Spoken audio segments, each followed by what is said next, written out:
AB positive donor নিয়ে ভাদুরার দিকে রওনা হচ্ছি। ডোনারের নাম হচ্ছে নাহিদ হাসান, ওর বাসা হচ্ছে কাঁঠালপাড়া। ও অনেক দিন বলে যে ফিরোজ ভাই আমি ব্লাড দেবো, তো আজকে ওকে ফোন দিলাম যে আজকে ওদের ডোনেট করাবো।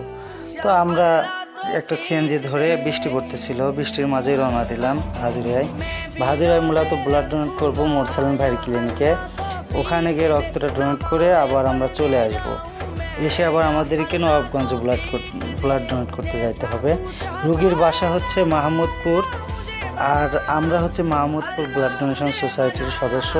সঙ্গে আছেন ওসমান এবং নাহিদ, ও আমি, পাশে আছে সাদিকুর, ও হচ্ছে আমাদের ব্লাড ডোনেশন সোসাইটির একজন সদস্য। তো আমরা আনন্দ ফুর্তি করতে করতে যাচ্ছিলাম, গিয়ে ওখানে ব্লাড ডোনেট করলাম। মোরসালিন ভাই অনেক সুন্দরভাবে ব্লাড টানতে পারে, কখনো কোনো ডোনারের কোনো সমস্যা হয়নি। অন্যান্য ক্লিনিকে অতটা ভালোভাবে ব্লাডগুলো টানে না, ঠিক মতন রগ পায় না, ভালো রগে না করলে তো মনে করেন যে রক্তটা আসতে দেরি হয়। তো মোরসালিন ভাই অনেক সুন্দরভাবে সেটা টানে।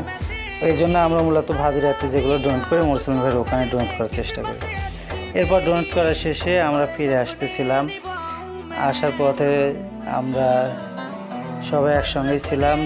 ডোনারকে